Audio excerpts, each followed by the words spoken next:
नवी मुंबईमध्ये पॅनलमध्ये मतदान करणारून मतदारांमध्ये संभ्रम निर्माण झालाय। मतदारांच्या संभ्रमाचा सत्ताधाऱ्यांकडून फायदा घेतला जातोय। राष्ट्रवादी शरदचंद्र पवार पक्षानं हा आरोप केलाय। मतदारांनी भ्रमात न राहता राष्ट्रवादी शरदचंद्र पवार पक्षानं हे आवाहन केलंय। आवडत्या उमेदवाराला मतदान करण्याचं हे आवाहन केलंय।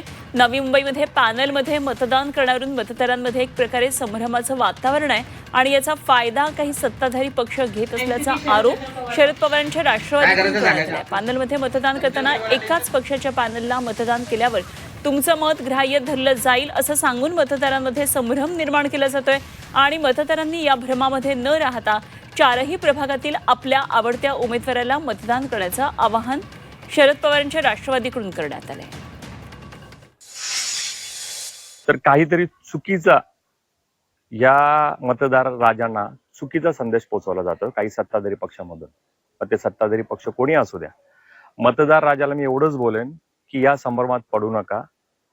आज असं आम्हाला समजण्यात आलेलं आहे की फक्त पॅनलला मतदान करा तरच तुमचा मत व्हॅलिड केला जाईल, नाहीतर ते मत बाद होईल। तर मतदार राजांनो, असं काहीही नाहीये। तुमच्या निवडीचा उमेदवार तुम्ही निवडू शकता आणि तुमच्या उमेदवाराला तुम्ही मत देऊ शकता।